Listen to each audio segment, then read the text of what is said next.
Hey guys, this is Matt Hurt. You can find me on Twitter at ObsessiveViewer. This is Tiny at ObsessiveTiny. And this is Large. You can find me at ObsessiveLarge on Twitter. What the F? Wow. Wanna try that again? Sure. Because I'm tiny. Yeah. Jesus. I'm gonna keep all this in. It took way too long. I'm gonna keep all this in. I just want him to say Mike White. You know. God. Do you want me to do it? Yeah, go ahead. I'll cut it together. And this is Mike, and you can find me at I am Mike White on Twitter. And this is ObsessiveViewer.com's The Obsessive Viewer Podcast.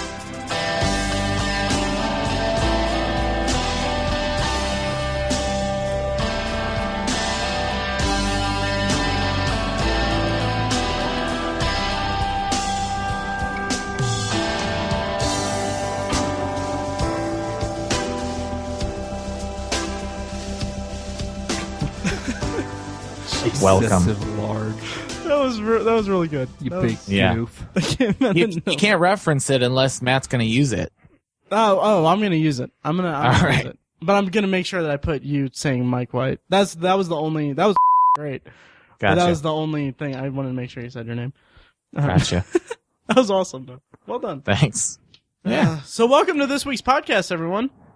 Hey. Wow. Hey, hello. Yes. How you guys doing? Pretty good. You know what I think we should do for this episode is just keep it in this location. Huh? So every episode. Evansville? Yeah. Yes, we need to go to Evansville. No, that'd be a change of the set. Yeah, it would. Yeah. We need to get you into the room with us, Mike, so that we can be in one self-contained set to save money. Yes. I know. Yeah. Yeah. Yeah, that kind of fell apart. So what's the topic for today, Tiny? The Do you topic want to for bring us in? Sorry. today is bottle episodes. Yes. Bottle episodes. And some of you might be saying, what is that? A bottle episode is basically an episode of a television show that takes place entirely or largely in one setting. Usually it's like a kitchen or like an established set that's already been in past episodes of the television show.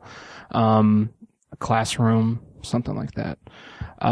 It doesn't have to be entirely just in that one area, but mostly in that one area. And then it typically involves either one character or two or three characters, and they're all kind of working together to solve a problem to get out of this certain situation. It's typically what a bottle episode is. They sort of originated. No one really knows where they originated. You know, I think back in the day when television was still kind of finding its feet, it was pretty typical to have it in every episode of a lot of different shows would take place only on one set, just because they were still, figuring it out. But I think it was actually first, it was given its name, and it was first kind of addressed during the original Star Trek series. They used to call episodes where they were basically just on the Enterprise. They used to call it ship on a bottle episodes, or ship in a bottle episodes. Because typically, if you watch Star Trek, a lot of the episodes consist of, oh, we got a signal from this planet. Let's go down to that planet and see what's going on. Or it's like, oh, we need to go to this other ship. But sometimes, in order to save money and just have a simpler episode, they would just stay on the Enterprise. And the producers and writers and even the actors just started calling them ship in a bottle episodes.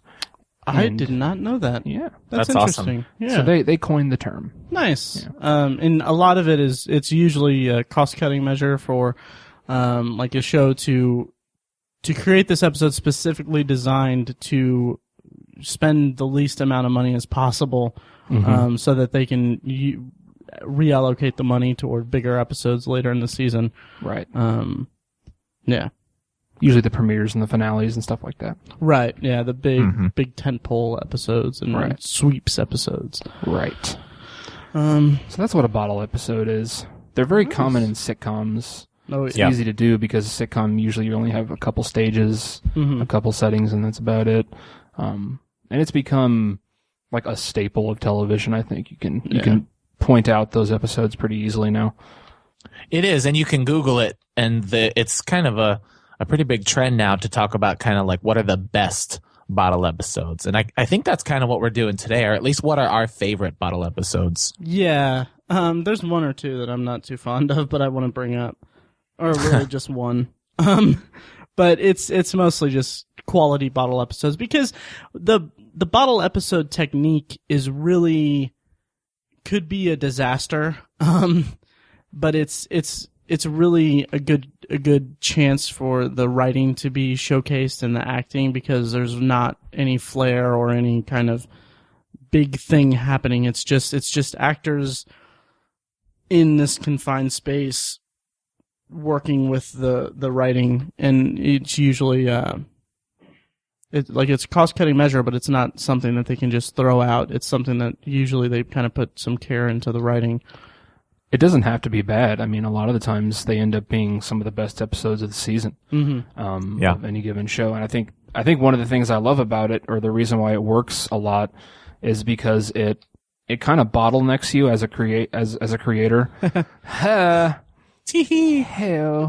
pun. It kind of bottlenecks you as a creator, because you have these parameters you have to stick to, and it forces you to, kind of turn your proverbial creativity gears. You can't just, throw something together. You have to really think about structure and the dialogue and how it bounces off the characters and stuff. And so it really forces the writers and directors and performers to like focus. And it's like, we have to really bring our best for this. So I think it turns out great a lot of the time. Yeah. And you mentioned that some of them are the best episodes of the season or the show. One of these is like one of my favorite episodes of television. Oh, wow. Yeah. Show off. Yeah. Spoiler alert, it's the Dawson's Creek episode. Totally joking. So how about we get into this? Do we have anything more to say about the definition of a bottle episode? I don't think so. Let's explain by example. Yeah. All right. So what's first up? The first one I have up, and I think it may be the one you mentioned. I don't know. We'll see. The one that you love the most. It is from the awesome Breaking Bad. Oh, jeez. No, that's not. Oh my god! Sorry, I did not like that sound. Jeez. Not like that. No, that's not the one that I was mentioning. But go ahead. Sorry. I'm gonna guess every time, and okay. Hopefully, maybe I'll get it right. Nice. Maybe not. It's from Breaking Bad. It's from season 3, episode 10. It is called Fly.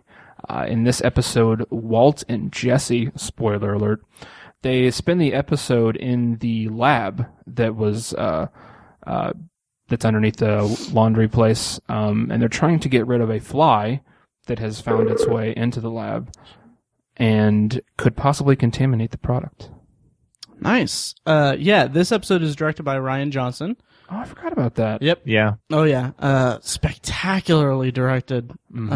There's so many awesome shots, just even from the fly's perspective, and just, I mean, it's really delves into kind of the instability of Walt and Jesse's kind of helplessness, I guess, at the hand of Walt, I guess. What did you guys think of this episode when you first saw it? Because I had it built up to me, because I'd watched.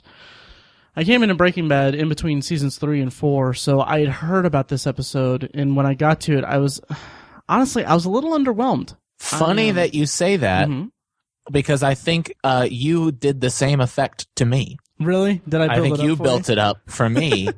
That's no surprise. And it was really good, but it wasn't. It's not your best episode of television ever. Right. I was under the impression that it was going to be a series redefining episode. Yeah, and I think I had. It was distinctly not, and I think that's what it was I was frustrated with. Yeah. I remember waiting for Walt to kind of fess up to some more things, and I guess that's what I expected by a revelation episode, as people were calling it. But we didn't get that. We just got kind of, I mean, the episode was a microcosm for their relationship along the whole show, at least up to the last season. So it didn't really do any turns, but it was definitely a great example of what these two were known for. And by the end of it, we don't learn anything new. It's just a really good example of a Breaking Bad episode. Mm-hmm. Yeah. Tynan, what'd you think of it? Yeah, I agree with you to an extent. I think maybe I was one of the ones who built it up for you. I think so. Yeah, because I loved it. I started watching Breaking Bad when season 2 aired. I watched it live from there, and I bought the first season on DVD. And this episode, I remember as I was watching it, I was thinking, this is exactly what Walt and Jesse's relationship needs. They need to... Their conflict and their relationship had been approaching a precipice, and they were getting ready to cross it, go over it. And I was worried about their tumble down the other side of the mountain, to stick to the metaphor. And just to see them, I wanted to see it kind of be put to rest. But like Mike said, Walt kind of held back. He didn't fess up to everything that how much of a bastard he'd been, really. And I think kind of what he did was Walt kind of bought himself some time, which caught up to him by the end. But yeah, it was sort of, again, yeah, I think I was kind of expecting a huge revelatory episode as well. But it was still very satisfying, and just, man, I just loved seeing it. It was a great character piece of an episode. I don't mean to jump the gun. I don't know how many episodes of each show we were talking about, but what I think the problem is, at least for Matt and me with this episode, is in comparison to the other bottle episode, 4 Days Out. And I think that's the superior episode of the two notable bottle episodes. Well, the two bottle episodes. And I think that gives us the growth, and not so much revelation, because at that time in the series we didn't need any, but it's the growth in character that we needed from the two of them. So if I were to pick an episode, that was to, like, if somebody said, how would you describe the relationship between Walt and Jesse? I'd say watch Fly. But if you want to see the genesis of that and them actually grow as characters, I'd say 4 Days Out. I agree completely, and I want to kind of go back to Fly for just a second and say I like the episode on repeat viewings. Like the episode really stands out when I watch it.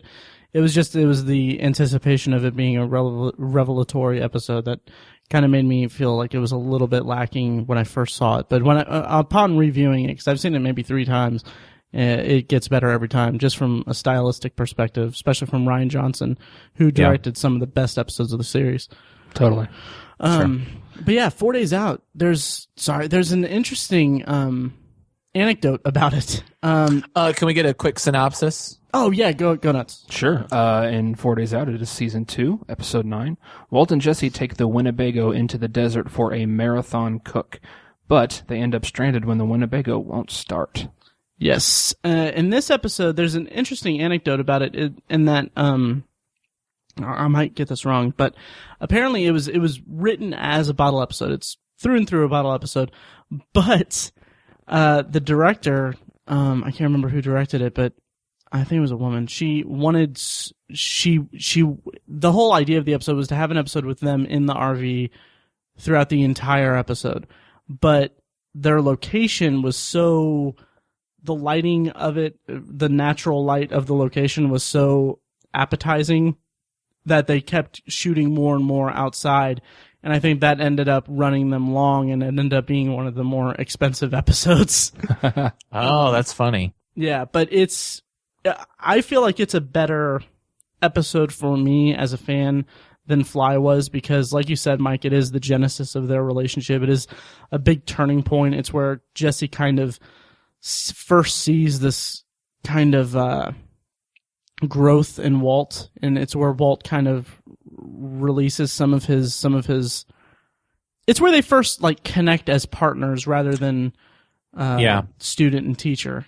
And I even hesitate to call them friends, but if there's any reason for their relationship to end kind of the way it does at the end of the series, you kind of point to this episode and say, well, it started there. Yeah. That's true, yeah. They kind of reluctantly accepted each other in a way. Right. Yeah. Yeah, it's a good point. It's a strange relationship, and this episode is not for that. We've exhausted the topic of Breaking Bad, but it's good, that's for sure. Yeah. Totally. be sure to check out our episode, our special Breaking Bad episodes from last fall. As the show was winding down, we did 3 episodes, all about the last run of episodes. And those 3 episodes is like 5 hours or something like that. I think it's more like 7. Is it really? A lot of content. Yeah. Okay, well, next on the list is a comedy. It is the classic Seinfeld. It's season 2, episode 11. It's called The Chinese Restaurant. And in this episode, Jerry, Elaine, and George are waiting to be seated at a Chinese restaurant before going to see the movie Plan 9 from Outer Space. Yeah. And I know I've seen this episode, but I think I was a kid the last time I saw it, and I don't really remember it, to be honest. Yeah, same here. And I know, Mike, you're a huge Seinfeld fan, so do you want to take the reins on this one? Oh, please, yes. Yeah. It's one of my favorite episodes, one of my favorite shows of all time. Nice. When people call it the show about nothing, that's really quite a misnomer. But if there were an episode that exemplified that moniker, a show about nothing, this would be it. It's perhaps one of the most true to life episodes of the entire series. I imagine when they pitched the show about what would it be like, regular people, or how does a comedian get his jokes, it felt something like this. In fact, in season 4, and I'm actually currently rewatching the series with my wife. Nice. We just started season 4. When they pitch their show, Jerry, to NBC, and George is coming up with concepts for the show. He says, he goes something like, this should be the show. This right here, just us talking. He's like, just us talking. He says, yeah, just that everyday stuff. Like, you remember that time we were in that Chinese restaurant and we waited for a while? That could be a show. That's awesome. That's great. Isn't that awesome? I love that. Yeah. I'm like I said, I've only seen this maybe 2 or 3 times in syndication as a kid, but I remember it just blowing my mind. It's a good example, if I remember correctly. It's a good example of the kind of the way that the writing of the show really wrapped around itself, because it kind of it's this self-contained thing, but then like at the end it's this genius formula that Larry David and Jerry Seinfeld and them had when making the show, that they had like this running gag throughout the entire episode, and then there's just this big punchline at the end that just really worked for them. The episode is like a long Seinfeld joke. Yeah. A long Jerry Seinfeld joke. Yeah. Yeah. I forget, wasn't the premise that like George was like trying to use the phone the whole time and it kept getting tied up? Yeah, so they go there, they want to get a quick bite to eat before they see Plan 9 from Outer Space. So they get to the Chinese restaurant and they kind of ask the guy for a table, Seinfeld 4. Seinfeld 4? And then so a couple of people walk in front of them and they kind of are angry about that. One of my favorite things is Elaine is in the episode and she is dying of hunger, she talks about. And so Jerry bets her to go eat an egg roll off of some stranger's plate. That's pretty funny. And yeah, but George is trying to use the phone to talk to a girl, and then people keep using the phone in front of him. Nice. It's a great episode. It's funny that it was in the second season before the show really hit its stride. The first season to win an Emmy was season 4 of Seinfeld. Right. And it didn't become number 1 in the ratings until season 6. I looked all this up last night while I was watching the show. Nice. But yeah, so this is a great example of the show. Like if microcosm. If I were to say what episode of Seinfeld, I probably wouldn't say this episode because it doesn't have Michael Richards in it. But it is very incredibly Seinfeldian. Nice. I remember seeing it as a kid, and even then, the obsessive viewer that I was like, so did they get to see the movie, or? I think I had the same thought. I thought you were going somewhere else. I was going to say how well it plays, even for a kid. I thought this was funny as a kid. Oh, I think I laughed at it too. Oh yeah, yeah. It's just been so long. Yeah. And I can't help but notice. I just noticed that you're wearing your obsessive viewer shirt, Tiny. Yes, I am. Good job. Mike, nice. I can't see you, but I assume that you are too. I am wearing my Star Wars obsessive viewer T-shirt.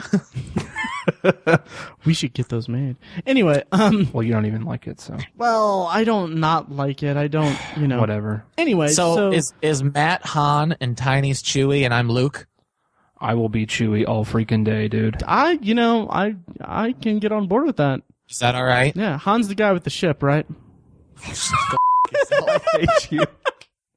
Anyway, you get the girl in the end. Oh yeah, well, good. Yeah. Anyway, so also we can't really talk about Seinfeld. I thought about this afterward, but we can't really talk about Seinfeld bottle episodes without even bringing up the parking garage. Do you want to talk about that? Parking garage. I'm so glad you mentioned that because I was going to talk about it too. Okay, cool. Yeah, I remember. That also, one of my favorite episodes. Is that season 3? I have no idea. I was hoping that you would know. It's early on in season 3. Nice. It's a good one from what I remember. So they're looking for their car? Right. He couldn't. Is it Kramer couldn't remember where he parked? Kramer can't remember where they parked. Yeah, season 3, episode 6, called The Parking Garage, and Kramer can't remember where they parked, and calamity ensues. Are they carrying around like a big TV box? Or he's got an air conditioner. Air conditioner. That's right. Kramer has an air conditioner, and Elaine has fish, which are dying. Oh, that's right. Yeah, and there's a nice dig on Scientology in there too. Yeah. What is the dig on it? Because I when I was researching bottle episodes, I saw that apparently Jerry Seinfeld was a Scientologist. I didn't know that. Yeah, I guess he is now. Yeah. Well, they are trying to get rides from people. When they finally give up looking for it, they decide to get rides from people. And so George talks to this beautiful woman who agrees to give them a ride, and he gives Jerry a look like, look at this. So they get in the car and they go around, and it's a weird, quick crossfade and then a speed up. Like, you never see them speed up the camera, but they do it, and the car comes to a screeching halt. And he gets out of the car and he says something to the effect of like, "How was I to know you can't say those things about L. Ron Hubbard," or something like that. Wow. Funny. Yeah, that's awesome. Yeah, it was good. And Jerry gets arrested for peeing in public. That's right. Oh man, Nice. it's coming back to me a little bit. Yeah, That's the right, best thing. What I would be remiss if I didn't mention the ending, though, which is, of course, the best part. They finally find the car. Anyway, George is trying to get to his parents' anniversary. He's trying to be home. So they finally find the car. They get in and they start the car, and it doesn't start. Right.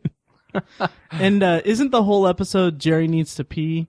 Also, is that what the whole thing is? And then he gets arrested because he finally goes pee, or am I misremembering it? Okay. Yes, that's correct. Yeah, that's just that just strikes a chord with me. I've been in that situation many times.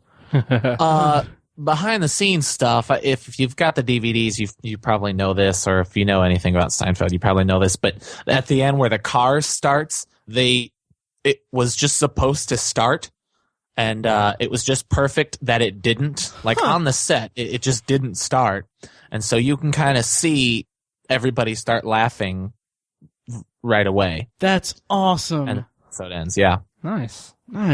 I credit L. Ron Hubbard for that. I would too. The ghost of L. Ron Hubbard. Yes. Yeah. The Lord R. Hubbard. Anyway, awesome. So, anything more about Seinfeld, or should we move on? Oh, everything about Seinfeld. I need to rewatch the series, or I need to watch it properly. It's time. It really is. I wish it was on Netflix. Yeah. Yeah, Jerry just said in an AMA on Reddit that it's in talks. Right. If it goes on Netflix, I will definitely watch it. Cool. Yeah. I said that about The West Wing also, and I got 3 seasons. Yeah. in. How's that going, Matt? Well, What's I that need to stopped? start It's season been like 4. 4 years, and you're like 3 seasons in. It's been 1 year, and I'm 3 seasons in. Has it though? Yeah. Okay. Yeah. Anyway, a year and a half. Anyway, Anyways, next up on the list is, this might be Matt's favorite. Let's see. It is Dawson's Creek? No, it is. Yeah, that's the go-to, isn't it? It is Community. I can see why that would be. Oh, come on, Wow. dude. No, I do love this episode dearly, like so Episode, much. aren't there 2? I just have the one on here. Would the other one Okay. be? You can bring up the other one. Oh, there are 2. Yeah. Okay. Well, the first. Remedial Chaos Theory. Yep. Okay. Which is also one of Okay. my favorites. Okay. This one that I have on the list is season 2, episode 8. It's called Cooperative Calligraphy. Yes. The synopsis is, Annie is sick of lending out her pens and never getting them back. Upon realizing she's about to lose another one, she forces the whole gang to stay in the library until someone turns the pen over. she is suspecting them of stealing her pens. Right. Yeah. And it's what the problem is she probably never joined the Pen 15 Club. What is that? Whoa! You don't know what the Pen 15 Club is? No. Do you want to join it? Matt, you need to initiate him right now. The Pen I need a 15 pen. Club. What? I need a pen. I don't have a pen. Do you have a pen, Tiny? No. I'm gonna get a pen. Where's an Annie when you need one? Heyo. Hey. I'm not gonna do it. I can't find a pen. Wait, there might be one over there. Get one, Tiny. Jeez.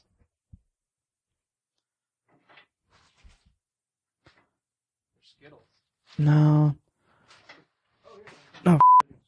Okay, to join the Pen 15 Club, you just need to write on your hand. Actually, I'll do it for you. You do it for him, yeah. Yeah. Okay. What the hell? Hang on 1 second. I can... What is going on? All right, listeners. I already regret this. All right. So you need to say that you love Pen 15. Okay, when? Just right now. That's how Okay. you need to be initiated. I love Pen 15. All right. Had to be a ballpoint pen, didn't it? It did. Sorry. This is grade A internet entertainment. It is. We will post this on the thing. All right. There you go. You are in the Pen 15 Club. You son of a bitch. How did I not pick that up? I don't know, but I'm, No, where did you grow up that you've heard? Never once even heard of this. I'm taking a picture of it so that... Totes. Nice. Double entendres, am I right? We are 12 years old, guys. Yeah. Anyways. So, tangent. Anyways, cooperative calligraphy, alliteration. Yeah, this is an awesome episode. I think this is one of my favorite Community episodes, easily. One of my favorites on this list, hands down. Oh, yeah. Yeah. Yeah. That's it. That's it. Just good. Good stuff. Yeah. Moving on. No, I'm kidding. Yeah, it's so well done, and in the tongue-in-cheek aspect of it, where in the meta aspect of it, where they call attention to it being a bottle episode, is just really on point. Yeah. Yeah. Is this one of the... it's kind of one of the first episodes where he mentions that they're on a TV show, isn't it? Not that he looks at the camera and says, "Hey, we're on a TV show," but do you get what I mean? Yeah, it is kind of one of the first ones where he's, well... I think he says something along the lines of like, great, it's going to be all facial expressions and close-ups or something like that. I forget. Yeah. Well, he calls it, he specifically says it's a bottle episode, but yeah, I think it is one of the first ones where he actually just outright says, hey, this is a TV show. Is it Jeff that goes, well, I guess that's it, we're doing a bottle episode? Yeah. And I love the I love the kind of running gag, at least in the cold open, where what is it? I have where Jeff says, "Let's make this quick because I got a catch to date" or something. It's in itself. It's not. It's just okay. But then the dean comes in and he's like, "All right, Jeff, I know you got a catch to date," and it's like it's so goofy. That's awesome. Yeah, that's good. One of my favorite quotes from the episode is a Troyism. He says, "I want to see if those wiener dogs are born that way, or if they start off normal and then get wiener."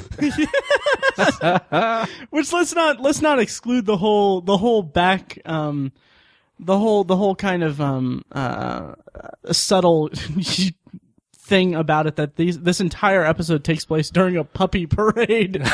It's like literally the cutest thing imaginable is happening, and they're missing out on it because they're looking for a pen.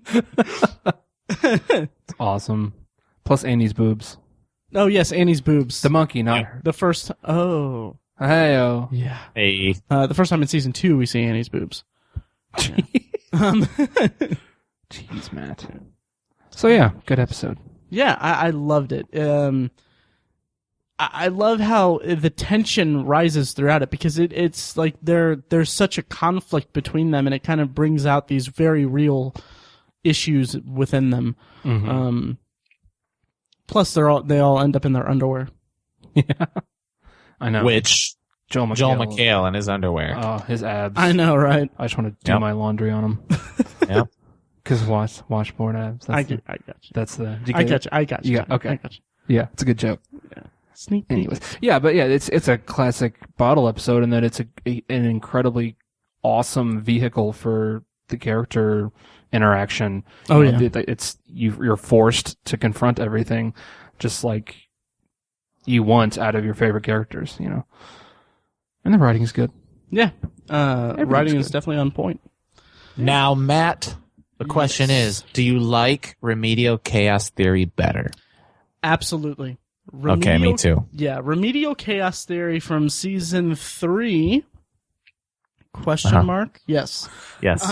Is one of my favorite episodes of the series as a whole. It's just so clever, so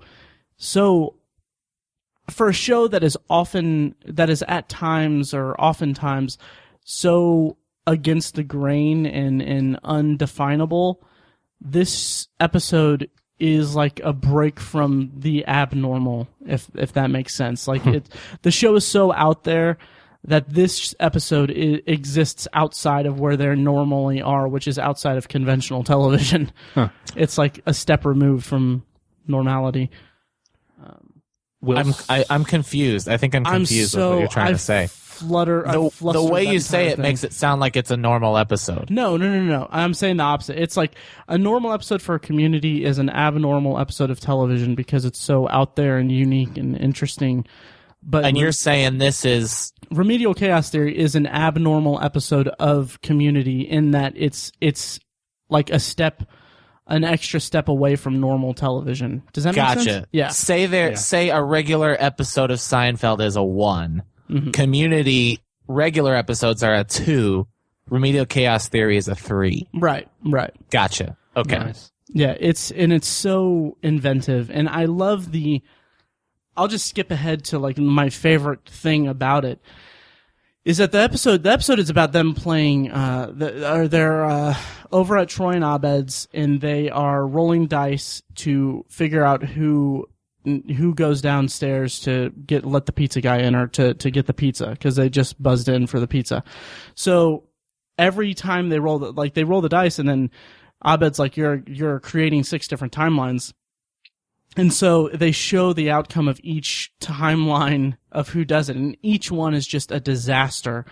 But what I love about it is that the big overarching thing that the episode says about the show and the group as a whole is that Jeff gets the dice at the end, and he goes down, or they reveal that he orchestrated it so he would never have to go. Yeah.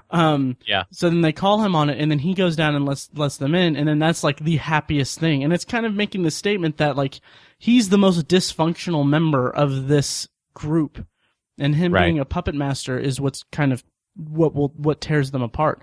I just love that it's just this kind of interesting perspective on it, because we spend 3 seasons thinking, okay, he's not the straight man, but he's kind of the puppet master of this group, but he's also it's arguable that he's the most destructive member. It's strange that they would take that stance, because they go away from it plenty of times. It's strange that they would go that dark, not to be confused with the Darkest Timeline, right? But they don't really touch on that a whole lot after that. I love the notion that it puts in place when that happens, but after that they don't really touch on it again. So it's kind of a strange stance for them to take on Jeff at the end of that episode. It is, and it kind of works for that episode. I'm glad that they didn't really run with it throughout the rest of the other seasons. Right. But in that episode, in a self-contained sense, I think it worked really well for the story being told in that episode. Sure. Yeah. But, and I agree with you, but I also feel like the grandiosity of it is that they're saying this is the case for always. Which is weird because it's Jeff who brought them together. Right. Tiny, what do you think? I like it because there's pizza. No, yeah, it's awesome. It's a good one. I can't really add much to what you guys said. It's awesome. Yeah. I think Roxanne. This episode was referenced way too many times in season 5. Yeah. I guess at the end of season 4 when they went with the darkest timeline, then they brought it back in season 5. Yeah, I didn't like the way they handled it in season 4, obviously, but season 5 it was okay. But I mean, I like the introduction of the darkest timeline, but I don't think I like the way that they kept calling back to it. Yeah, because it made it a little too strange. I gotta say, I like cooperative calligraphy more. Yeah. Fair enough. But that's fair. It's like saying, never mind. It's going to get dirty there. Ah, I see. So yeah, anything else to add about... Mike, which one do you prefer? Oh, yeah. I would say Remedial Chaos Theory. Cool. Yeah. Nice. Okay. Well, screw you guys then. Jeez. Just kidding. Yeah. Good stuff. Should we move on? Yes. Next on the list, is this one your favorite? I think... I don't know. Is it? This might be it. No, it's not. Friends? Nope. Oh my gosh. Oh, Jesus. You're a... Okay. Now I don't believe whatever your favorite. I think you're just now making I don't it all believe you. No, I don't think it's in the list, and you're just going to throw another one in the end or something. I wish that was the case. I really do. I think I actually know what it is now. Okay, Friends. This is the next one. Friends, season 3, episode 2, the one where no one's ready. Essentially, Ross just tries desperately to get everyone to a black tie event at the museum on time. Everyone's running late. It is such an awesome episode. I love it so much. We're all pretty big fans of Friends. Tiny, I don't know if you're on the spectrum of it. You are. I think you're a fan, right? Oh, totes. Yeah, of course. Yeah. And then like me and Mike are just fanatics about it. I love Friends. Yeah. I have a few of them. They're good. No, and it's just. This episode is just a classic example of the chemistry between the 6 of them, and it just plays so well. Mm-hmm. And the bottle episode really became a staple of this franchise because they would have it was almost like if you knew what a bottle episode was, and you really paid attention, you were the fan of the show. They had one every season. Yeah, and this is I don't know if this was the first one, but I think if it's not the first, it's probably the best example from this show specifically. And it's just, man, it's great. Mm-hmm. There's just the timing of it, because there's 6 characters. Typically a bottle episode, like the Breaking Bad ones we talked about, was just two characters. Yeah. Yeah, but this is 6 people all trying to get ready.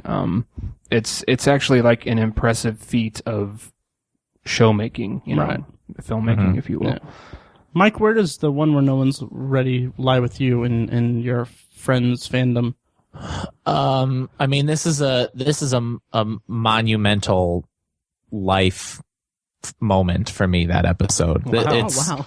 I'm not going to say it's the episode that made me love Friends, but it's definitely the episode I remember from the height of my Friends fandom. Before kind of the popularity of TV on DVD hit, mostly it was just episodes and collections of episodes. And so Friends, of course, released the best of Friends. Do you guys remember those DVDs? Oh, yeah. Mm-hmm. Yeah. And I had those.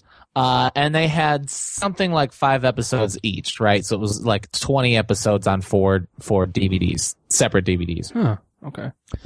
And so the one where no one's ready, was on one of them. And I can quote this episode like a movie. My friends and I would watch this and then act out the scenes later on. The scenes, where Phoebe gets the hummus, or, where he's in, I'm sorry, I'm fumbling my words here. We would act out the scene where Chandler comes out of the bathroom and Joey's sitting in his chair, or I'm wearing everything you own. Everything. We quoted everything. I love this episode. Could I be wearing any more clothes? Yeah. I love that so much. If I wasn't going commando. Oh, it's so perfect. It is. It's really fantastic. I don't even know where it stands amongst the other Friends episodes, because it's absolutely the episode I've seen the most times. So I don't know that I can take a step back and look at it objectively. right? Is it a good example of a Friends episode? Is it the best example of a Friends episode? I'm not sure because I know it so well. I don't laugh at it the way I used to. It just kind of tugs my heartstrings. Mm-hmm. Right. It's a tough call for that to gauge where it is in the Friends spectrum, but I think it is. I think it's a great episode to showcase the chemistry between the characters because in their kind of various neuroses, I guess. Yeah. It's and we have like Monica with the phone with the answering machine. It's like you can cringe just at the sheer awkwardness of the situation that she calls Richard. Yep. Yeah, calls Richard because she finds an old message on her answering machine. So she calls him and then leaves her a voicemail or something, or she breaks into his voicemail or his answering machine or whatever, and she accidentally records an outgoing message where she says, maybe I'm getting my period or something. And it just escalates from there so much. And then just the kind of the stinger or the punchline of it is that she calls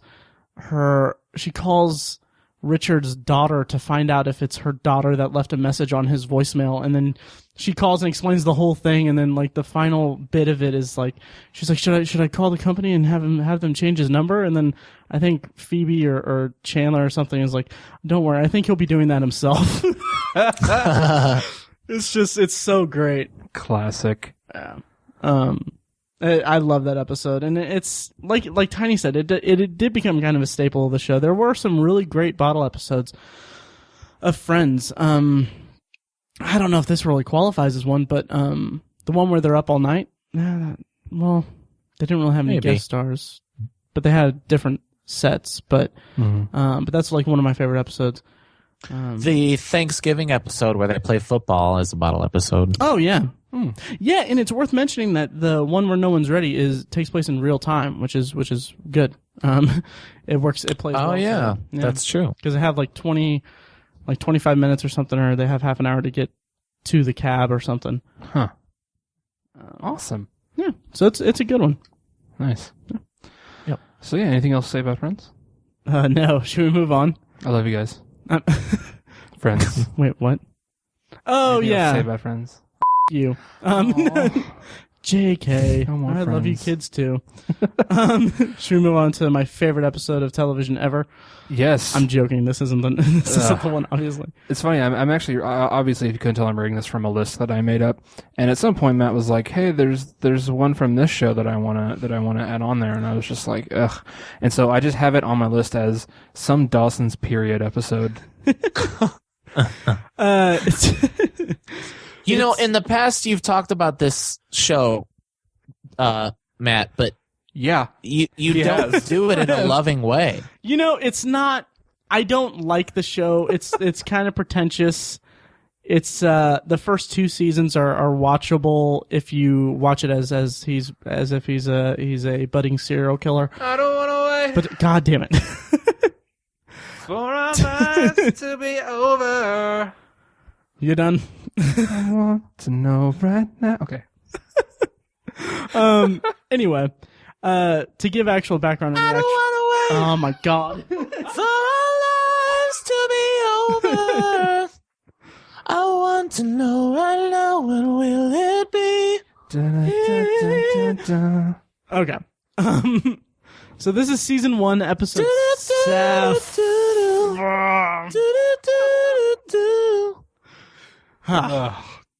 Season 1, episode 7, titled Detention.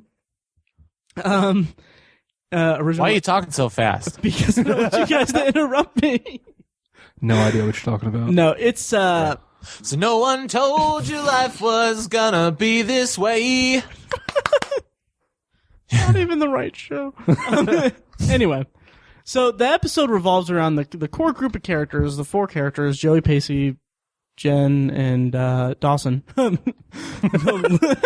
The worst character of the show. They're all in detention for various reasons. And there is, what's her name? I know the actress. I know. I'm sorry. What? They're in it with Abby Morgan, played by Monica Keena, who's kind of this villainous kind of character throughout the first 2 seasons. They end up killing her off. But anyway, so they're all in detention. It's kind of this self-contained thing where they're all angry at each other for various reasons, and it's really stupid high school drama stuff, but it's kind of funny because, like, the reason that, what is it? The reason, it's like Dawson is dating Jen, and I think Pacey is, I don't know if he's jealous or something, but he calls Dawson Oompa Loompa in gym class or something. And apparently that's like this horrible thing that is in Dawson's past that people used to tease him and call him Oompa Loompa. So Dawson throws a basketball at his face. Badass. Yeah. Uh-oh. Oh, yeah. Don't mess around with this guy. Right. So the thing that I want to bring up that's really funny and so stupid about it, and maybe not that stupid because, I mean, they are high school kids, but the reason that Pacey is in detention is because after he got the basketball in his face, like all the like cheerleaders or girls or something came up and was helping him up and everything, and he was so turned on by this that he went and jacked off in the bathroom, and he got caught and he got detention for it. Like you do. You do. You know, Yeah. We've all been there. And it's worth mentioning that he... That's ridiculous. Yeah. At the time, he was banging a teacher also. That's like, we got to get a little sex in this episode. So. Yeah. Oh, yeah. How about we have Pacey jerking off? Exactly. And there's some good trivia about, well, good is a relative term. I was going to say. Someone in the episode mentions Emilio Estevez in The Breakfast Club because it's the episode's patterned after The Breakfast Club, obviously. And Pacey, played by Joshua Jackson, says he was in those Mighty Ducks movies. I love those movies. Hey. Which he played Meta. Charlie Conway. He did. The Mighty Ducks. Yep. And then also, it's a monumental episode as Dawson and Joey share their very first kiss. Because they end up playing Truth or Dare. Yeah. And then last but not least, Kevin Williamson, writer and creator of the show, created the character of Mrs. Tringle, which is this, she's the librarian who's kind of in charge, kind of grumpy character. He based it on an English teacher who he had in real life who had a very negative impact on him. I'm reading this from IMDb, but I knew this beforehand. Of course you did. Because he had this English teacher as a kid who basically told him he was not talented and he would never go anywhere or whatever. But, you know. What a bitch. I know, right? He really showed her, yeah. Vampire Diaries. But, I mean, I've never seen it, so I don't know. But anyway, she was also the basis for his villainous character in the movie Teaching Mrs. Tingle, in which Katie Holmes also starred. So, in the grand scheme of Dawson's Creek, it's an episode. It's funny. Boy, I'm glad you brought that up. I know, right? That wasn't a waste of time at all. Yeah. Good talk, Russ. Yeah, so if you want, it's season 1, episode 7. It's on Netflix. Dawson's Creek. Check it out. Make sure you write this down. Yes, don't want to forget this, guys. Yes. So yeah. TAWS. Got it. Is there apostrophe in there? Or? Yeah. Hey, Mike, while you're writing it down, do you want to join the Pen 15 Club? I'm the chair of the Pen 15 Club. I'm the... Oh, God. I was going to make a really dirty joke. Wow. So, Mike, do you have anything to add about the Dawson's Vagina episode? No, I've seen 2 episodes of Dawson's Creek, the first 2 episodes, and then that's it. Wow.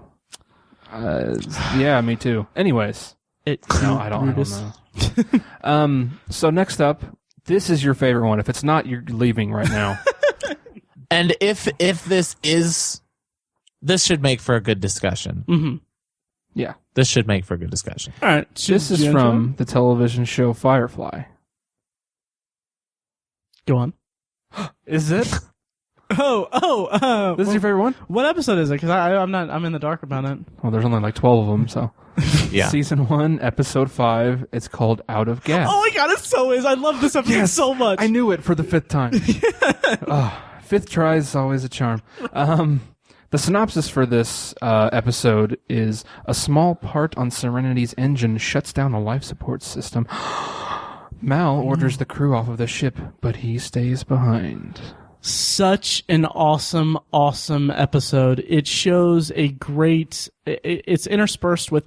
Basically, the entire episode is Mal has a gunshot wound, and he is walking through the ship trying to repair it. And as he's going through different places of the ship and stuff, he has these flashes of when he first met the crew, and each crew member gets their own little flashback, and it's kind of paints some of them in a different light from what you're accustomed to. I'm thinking of Kaylee.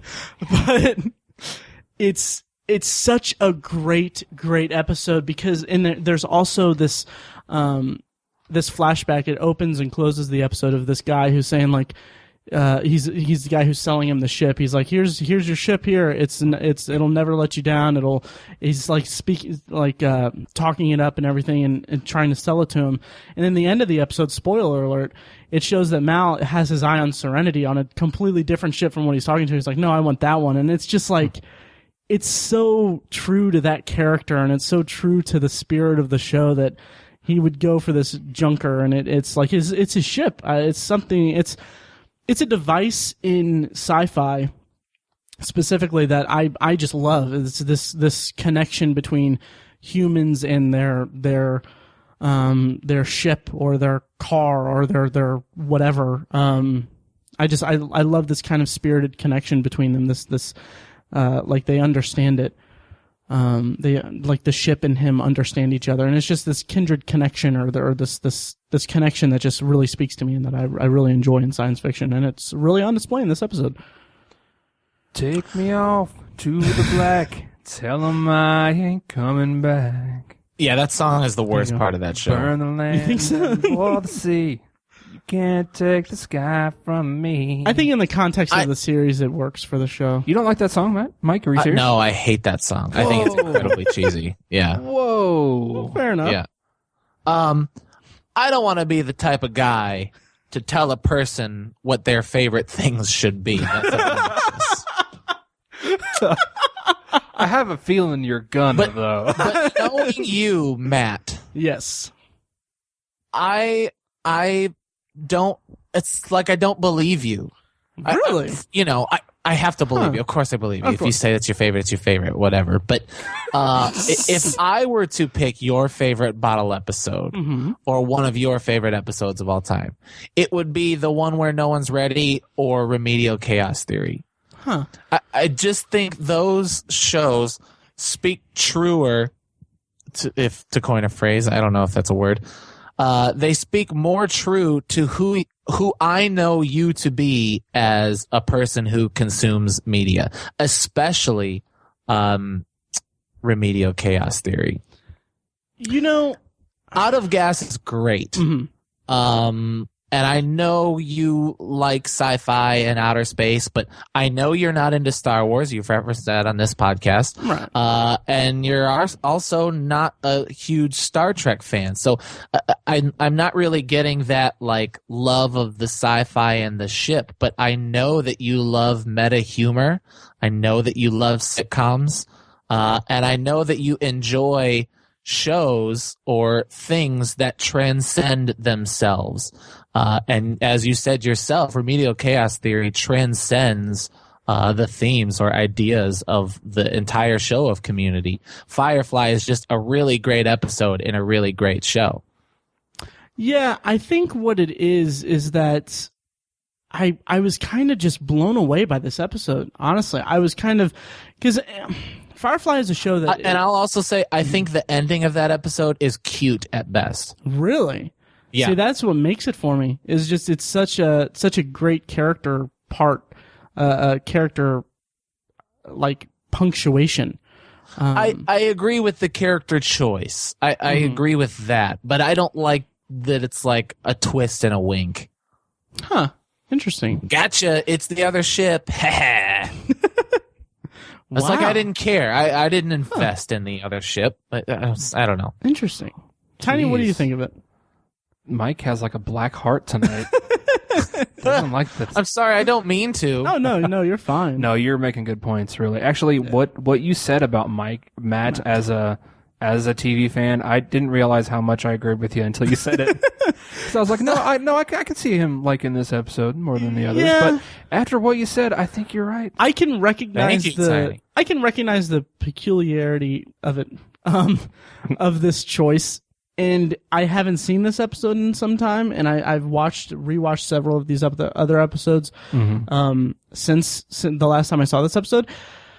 But like I said, it kind of hit me at a point in watching the series that I wasn't expecting it. I wasn't expecting the self-contained story that was because the show up until that point, if I remember correctly, was very, very tongue-in-cheek, very, very cool, and very kind of, to borrow your word, Mike, cute. And this was kind of a very dark episode because throughout it, you know that Mal's not going to die, but they're all in very dire situations, and you're kind of like the crew is gone. Like I think he rushed them off into Anara's shuttle, and he stayed behind, and it's just this kind of for a character who is so like the reluctant hero, kind of the outlaw, kind of cowboy of the show. It's a very selfless and very captain-y kind of thing to do, and it's something that's always kind of just spoken to me in sci-fi, is this idea of the captain going down with the ship and how he has to stay behind and how he has this connection to the ship, and it's kind of this. I don't know.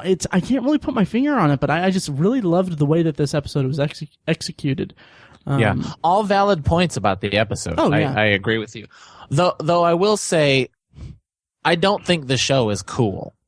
It's definitely a dorky show. It is made for people like us. I am a dork, by all means, but it is not a cool show. It's nerd cool. Nerd cool. Okay, I guess so. Yeah. It's Joss Whedon. Yeah. Yeah, but even, I mean, Avengers is cooler than Firefly. Oh, yeah. Firefly's dorky. Huh. Firefly is a Star Trek Western. I mean, it doesn't get dorkier than that. I don't know. I don't know. I think the Western aspect cools it up quite a bit. I think so too. I mean, Mal Reynolds is almost like a cool talking John Wayne-ish kind of guy with a little more humor thrown in. Yeah. So I think that has a cool factor to it. Yeah. Nerd cool. Yeah. I love this episode. This is I hesitantly say my favorite on the list. I don't know. I can't pick a favorite on this list that I came up with, but it's awesome. I can't pick a second favorite. I love it because it's flashbacks. Yeah. Which is another thing that I know Matt loves. Oh, yeah. Because don't mention Lost. So there's a show called Lost. Dang it. No, I love flashbacks, and I love the kind of slow reveal, this kind of...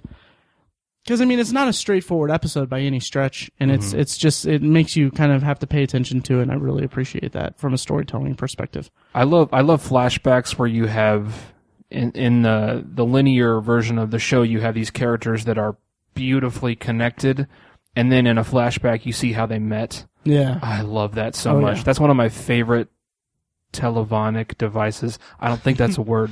It is now. If it it's is not. now. Yeah, it's an obsessive viewer word. Copyright. Yes. Yeah. So that's. I think it's a word, but I don't think it means what you think it means. Yeah, it doesn't. I think it means something else. I know. So that's how I feel about it. It's just awesome. Love it. I loved it. Joss Whedon. Yeah, it's a great episode. I liked it a lot. And the song's awesome. It's dorky. It's a dorky song. It is cheesy. I'll give you that. But it perfectly encapsulates the spirit of the show. When did it go off air? When did that show go off air? 2003? I thought it was like 2000, 2001. I don't know. Okay. Well, okay, then if it's 2001, that song is like 6 years too late. Jeez. Wow. I don't mean to crap on that show. I love that show dearly, and a good friend of mine gave me the Blu-ray collection as a wedding present, and it was one of the coolest wedding presents we received. Sorry, not coolest, dorkiest wedding presents we received. Nice. But I'm just surprised. I'm surprised that it's your favorite. It just has a sentimental kind of thing to me. Yeah. Went off the air in 2003. Gotcha. Yeah. Nice. So that is Firefly. Yeah. Up next on our list, I know. Yeah, Matt's seen this. Yeah, Matt's definitely seen this. This is the show Doctor Who. Sorry, Mike. Yeah. This is the part of the show where I check out. But I'm glad you're here for this because this is season 4, episode 10, season 4 of the reboot, if you will. Mm-hmm. It's really like season 35 or something. Yeah. Of Doctor Who. Episode 10 is called Midnight. The synopsis is, the Doctor takes a train tour of a planet called Midnight that is made entirely out of diamonds. He's with a group of strangers, and partway through the trip, the train breaks down, and something starts knocking on the door. And it goes from there.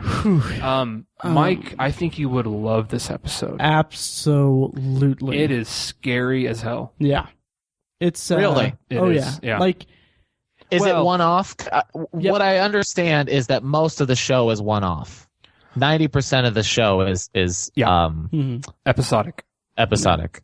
And this definitely is. It's actually they're actually on a vacation from like the story. right. Yeah, that's what it is. Yeah. The Doctor and his companion are actually on a vacation, and he decides to take a tour while his companion stays in and lays by the beach. Yeah, and Donna, the companion, isn't even in the episode really all that much. Right, just like a couple minutes. And it's such a great episode because it does what I can't remember. I don't know if Stephen Moffat Is this a Tenet episode? Yes. Yeah. I don't know if Stephen Moffat wrote it, but he did write Blink, if I'm not mistaken.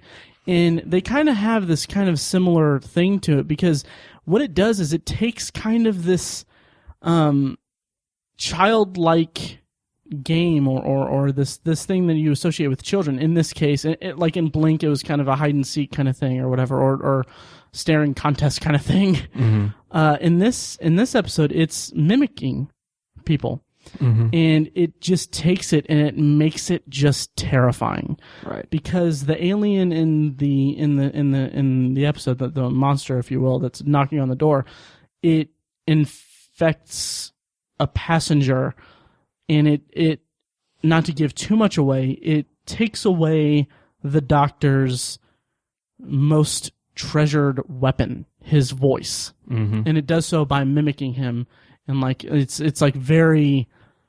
It's just such a gripping and terrifying episode. It was unsettling to me.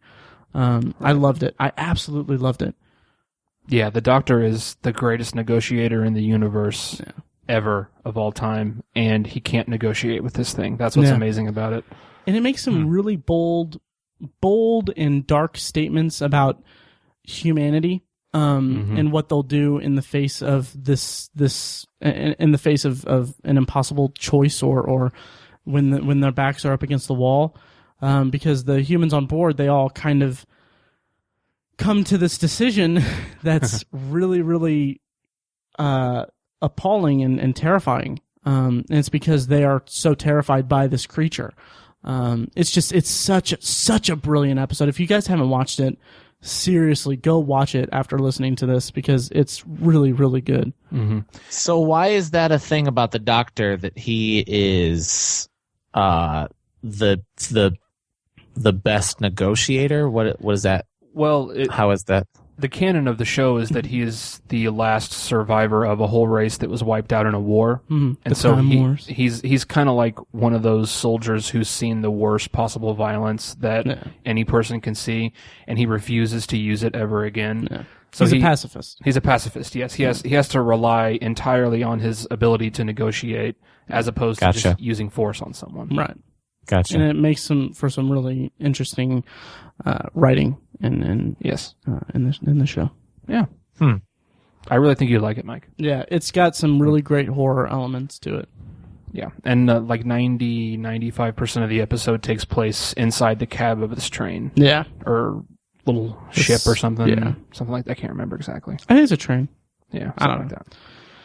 So, yeah. So, yeah, watch it. It's a good one. It's incredible. All righty. Yeah. I'll check it out. Yeah. Right after I check out Lost, right after I check out The Wire, after I check out Dawson's Creek. Yes. Dawson's Creek. No, I have no interest in checking that out. Yeah, I would judge you if you did.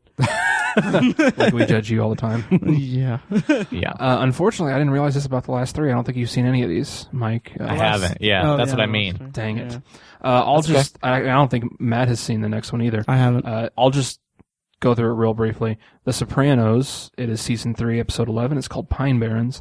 In this episode, Paulie and Christopher spend the majority of the episode stuck in the snowy New Jersey woods looking for a Russian who refused to pay a debt.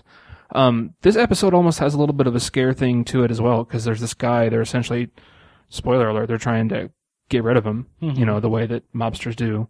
Kill him. Send him on vacation. Oh. And he's ridiculously, resilient.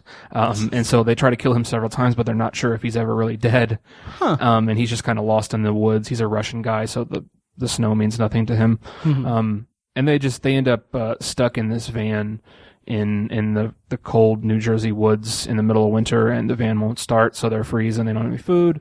And Paulie and Christopher are an interesting character companion type deal, because sometimes Paulie's much older and Christopher's this young, cocky guy, and sometimes Paulie will mentor him, sometimes they're competing with each other, and they're just like forced to face each other in this episode, and it makes for a really interesting, a really kind of scary at times, and a really funny episode.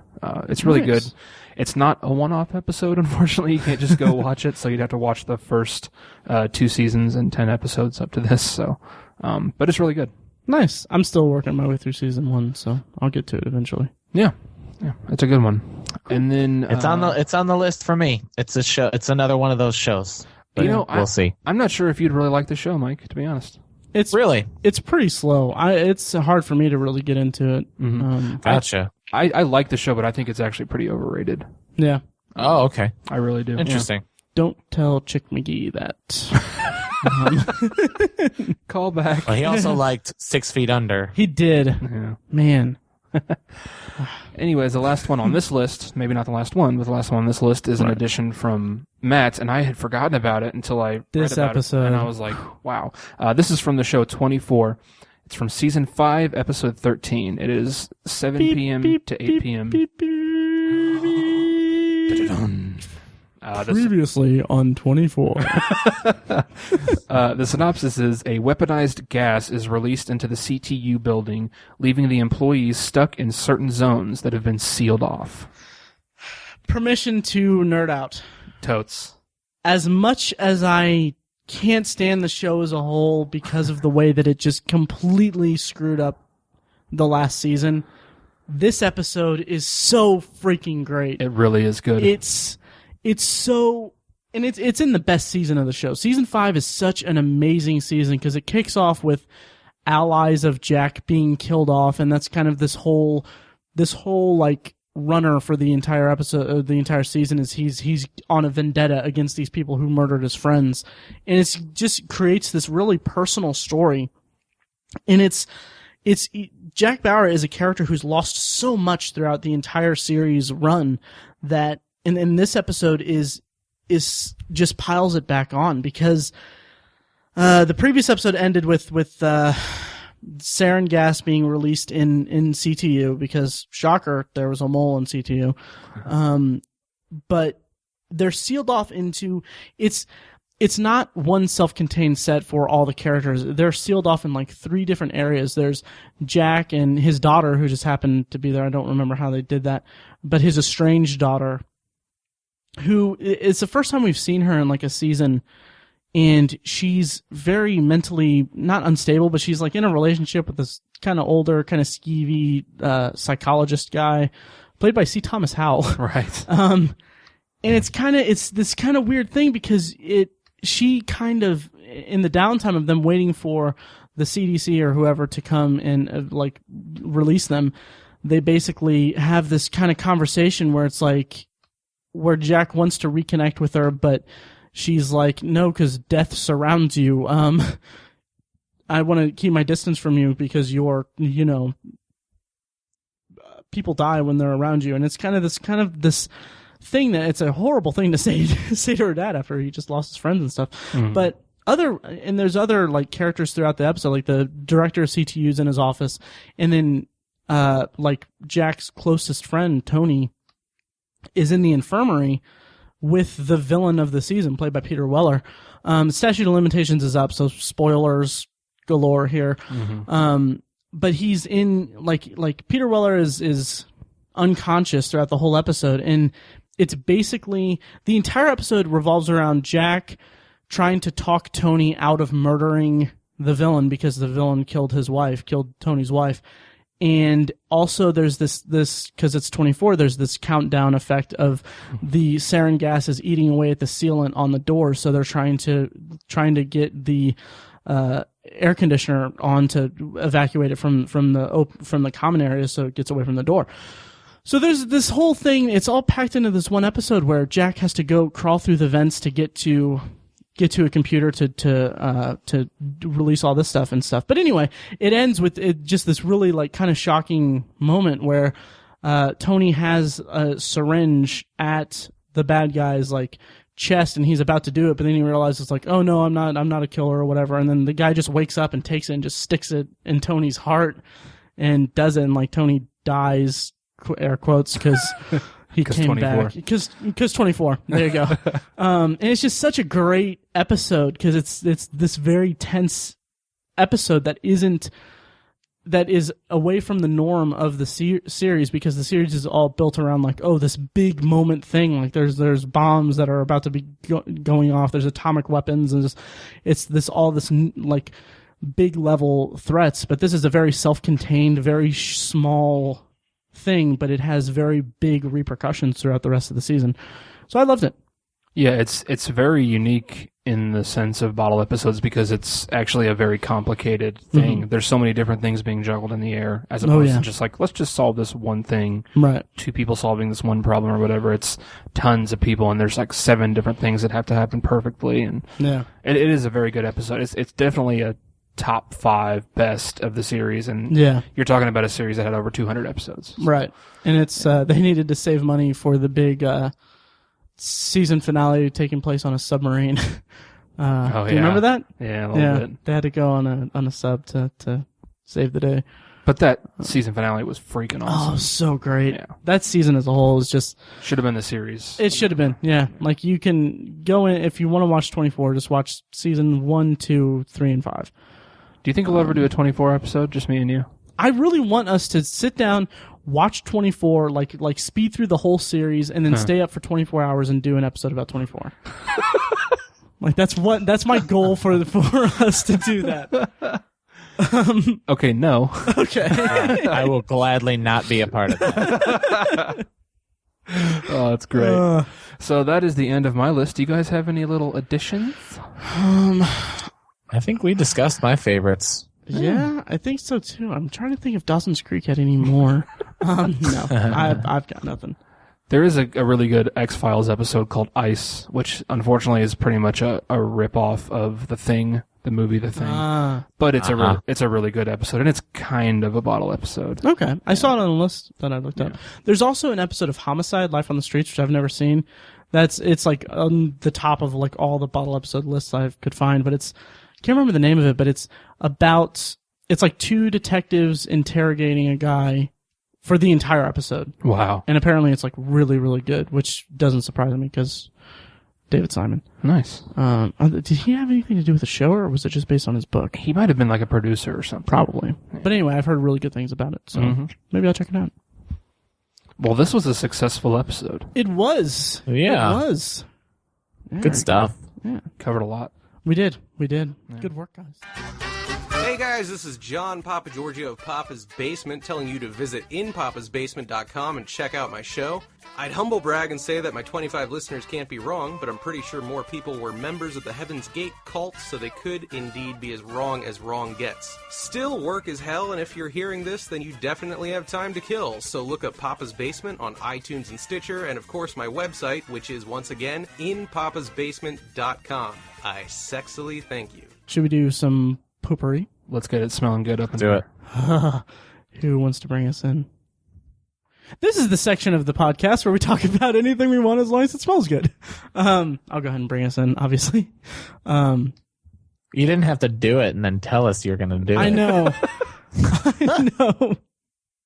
This is the beginning of the episode all over again. It is. Yeah. Yeah. That's okay. No, so yeah, let's do some potpourri, guys. Let's do it. Who wants to go first? Show of hands. I don't know. I'm trying to figure out what I'm going to say. Are you raising your hand, Mike? Tiny. I can go first, yeah. To the guy in the Obsessive Viewer shirt. Yeah, totally. Represent. This is kind of an unconventional potpourri for me. I recently purchased a device called a Roku 3. If you're unfamiliar what a Roku 3 is, it's basically like a little streaming box.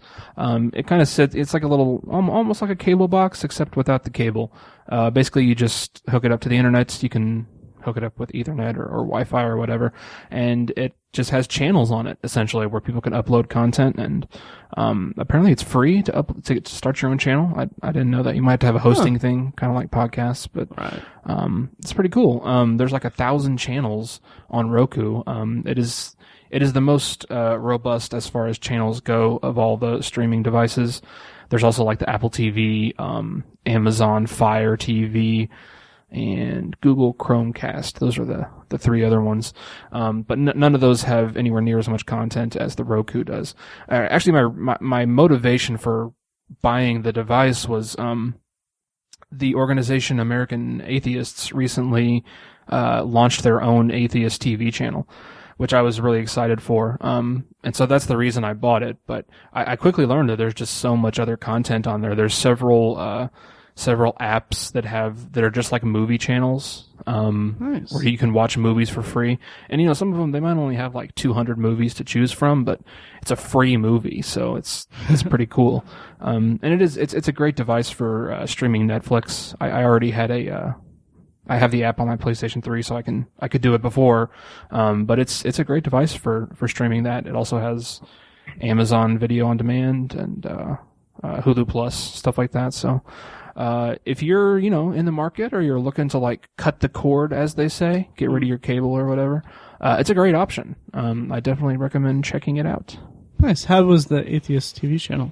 It's okay. It's kind of, you can actually listen to a synopsis of me kind of break it down on my other podcast, The Secular Perspective. I think that episode will be coming out pretty soon. It's okay. It's a lot of content that was already available online. They just kind of compiled it into one area, so it's a little lazy almost on the part of the American Atheist Organization. Okay. But it's still cool, and I think it's a step in the right direction. There's never been an Atheist TV channel before, so it's kind of cool.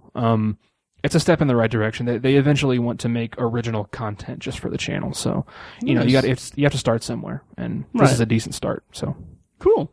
Yep. Do you mind if I go next, Mikey?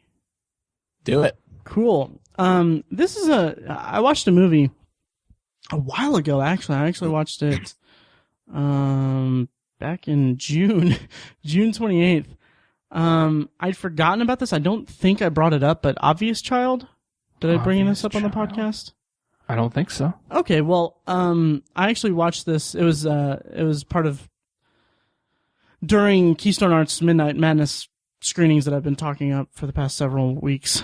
It was before The Room. I went there early, and I was like, you know what? I was kind of bored, so I went there early, and I was like, all right, I'll just go ahead and like write a review on my tablet for it was one of my decade reviews. And then I was like, you know what? I'm really early, so I'll just check out Obvious Child before I check out The Room.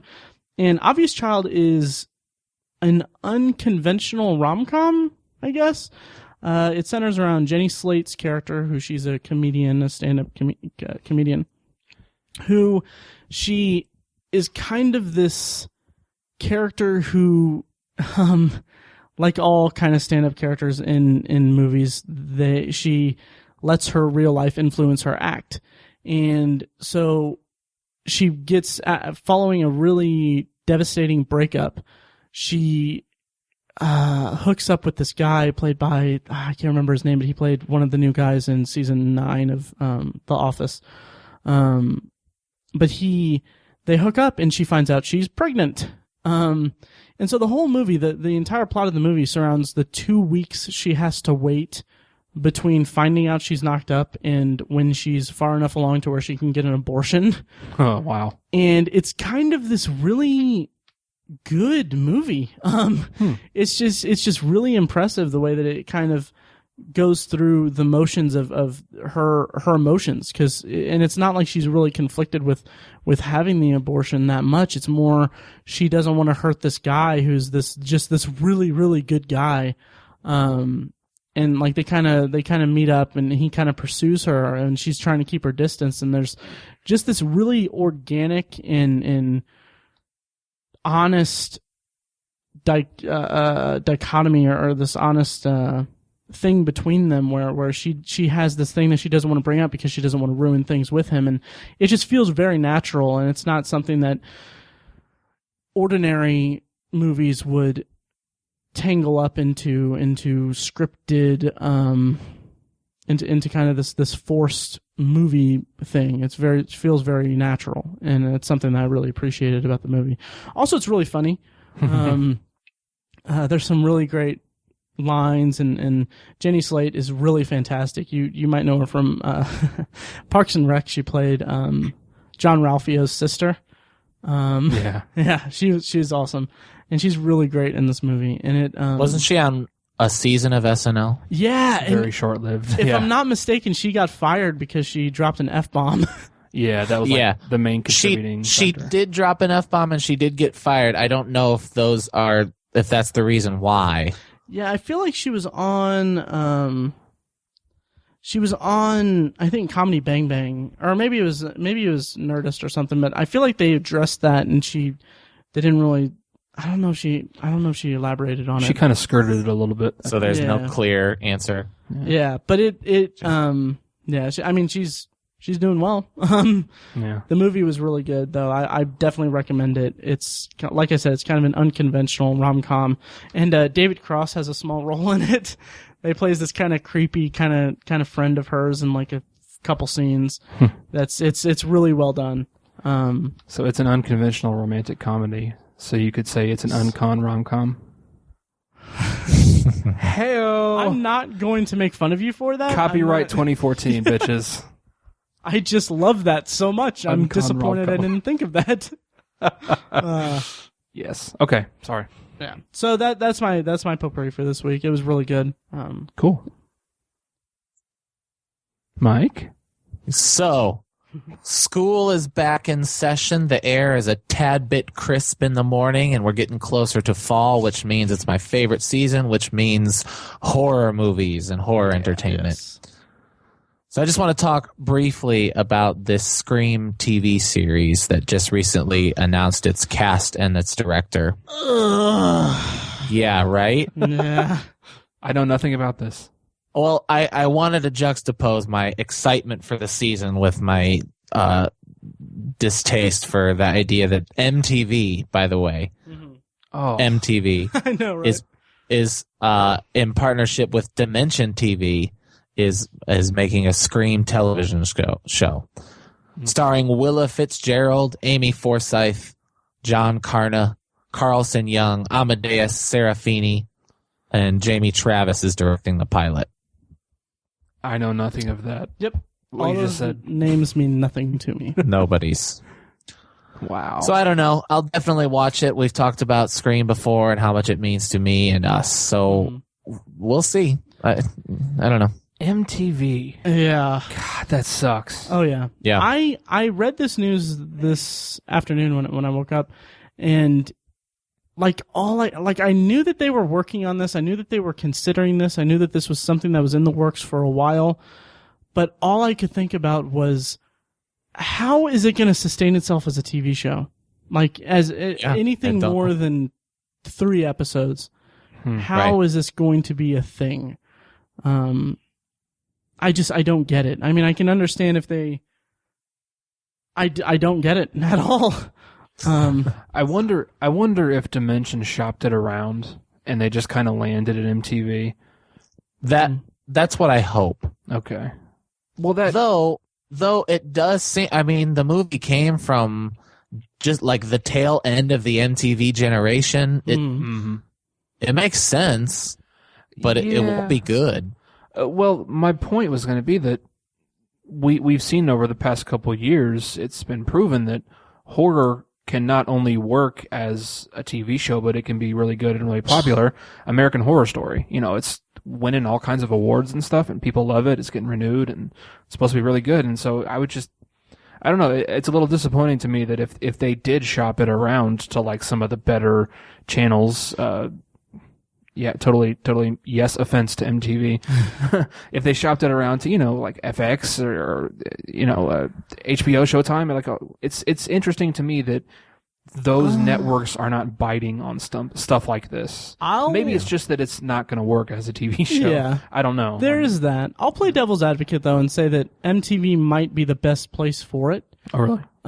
Yeah, just because like Mike said, it came out. The original movie came about like right at the tail end of the MTV generation, but it's also a very self-referential movie. It's very, very cheeky and fun.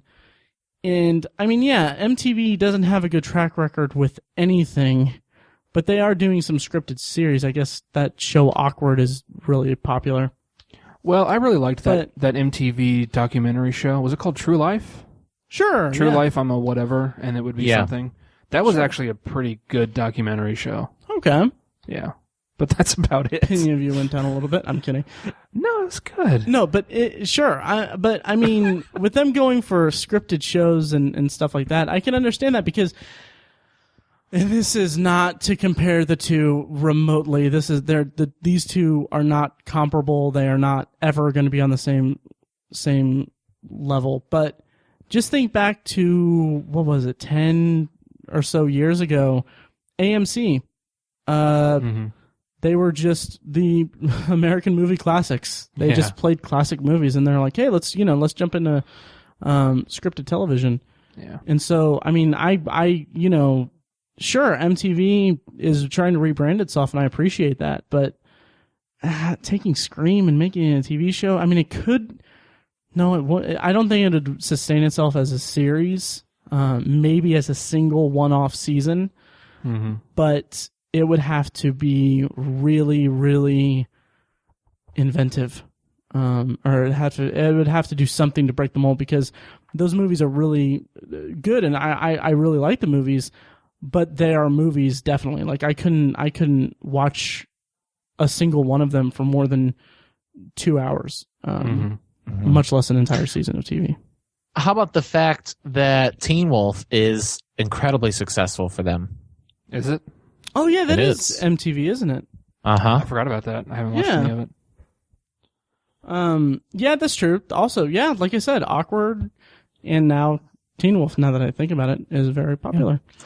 And actually the show Finding Carter, just recently, my wife watched it. She said it's good. I'll never watch it. But, our intro music, provided to us by formerly known as Star Tissue. They're actually called Loud Like now. Okay. So just FYI. They are featured in the pilot episode. Seriously? Seriously. Yeah. Cool. Wow. Yeah. Good for them. Do they have a different website? Yeah, Loud Like. It's just their Facebook. Cool. Their newest EP just released yesterday, August 4th. It's called Mistakes We Must Make. Loud Like. You can find it on iTunes. Nice. Is that the one that you posted on Facebook? It is the very same. That is awesome. I did not know that. We're tangentially famous. Yeah. Famous by association. Yeah. We kind of launched them, didn't we? We did. We did. I mean, I don't want to say it was us, but you're welcome. I don't want to say that they need to compensate us for. Yeah. Awesome. No, that's really awesome. Wow, that is very cool. That is really cool. Nice. Yeah. Mistakes we must make. Cool. Anything else to talk about? I don't think so. I think that's about it. Yep. Cool. Well, should I count us out then? Do it. Yeah. All right. Well, let me bring up my handy notes here. Handy dandy notebook. Shut the f*** up, Tiny. I'm kidding. I'm joking. That was a joke. That was a Nickelodeon callback. Oh, I didn't even hear what you said. Of course you didn't. I'm sorry. I'll hear it when I edit. That makes it so much better. Yeah. As always, thank you for listening to the Obsessive Viewer podcast, and thank you to Loud Like for providing our awesome opening theme music. You can check out their first EP called, I'm switching between things. Their first EP, Mistakes We Must Make, is available on iTunes. Also Google Play, Spotify, all that stuff. And also like them on Facebook. Link is in the show notes. And then also make sure you rate and review us on iTunes and vote for us for Podcast of the Month on podcastland.com. Please like our Facebook page at facebook.com/theobsessiveviewer. You can currently find a revealing picture of Tiny's hand saying that he loves penis. And also follow each of us on Twitter. You can find me, Matt, at ObsessiveViewer. Tiny is at ObsessiveTiny. And Mike is at I am Mike White. Also check out the blog at ObsessiveViewer.com, where I'm trying to post more stuff. I'm still working my way through decade reviews and stuff like that. I just did a franchise review of Planet of the Apes. That's really fun, and you should read it, and it's a lot of fun. Also check out ObsessiveBookNerd.com. It's our sister website where we review books and provide commentary on the ever-evolving world of reading. And also check out Tiny's side project, The Secular Perspective, at thesecularperspective.com. It's a podcast devoted to discussing secularism and religion and how the two intertwine and butt heads over in the world today and stuff. And finally, if you have any thoughts on Tiny's laughing because I said butt heads, I think, right? Just because that was a fumble. It was like such a fumble. Believe. Yeah. Anyway, if you have any thoughts on the podcast, suggestions for future topics, or you want to share your favorite bottle episodes or anything at all, we really want to hear from you guys. You can email us at our individual names at obsessiveviewer.com, Matt, Mike, and Tiny, at obsessiveviewer.com. So that about does it, I think. Is there anything else we need to say? I think so. My dogs are saying goodbye. Oh, nice. Can you hear them? Yes. Yeah.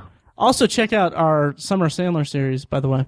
Yes. Which I think next week we're going to do part 3, and I think we're going to have a special guest. We are indeed. Yes. A returning guest. Yeah. A returning guest. Yes. Yeah. This is only the second time we've had a guest return, right? I think so. 'Cause the first one was Greg. Yeah. Yeah. Well, we should probably end it because we don't want to bottle this episode up. Hey, thanks, guys. yeah. Yeah, thanks for listening, guys. See you later. See ya.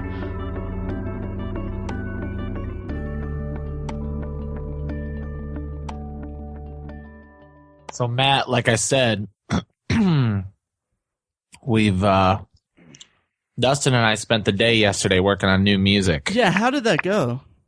It was awesome. Sweet. Yeah. Here, I'll play you a little sample. Yes. Do it. All right, A ready? live show. Let me find. Yes. Okay. 2, 3, 4. I might. Okay. And so.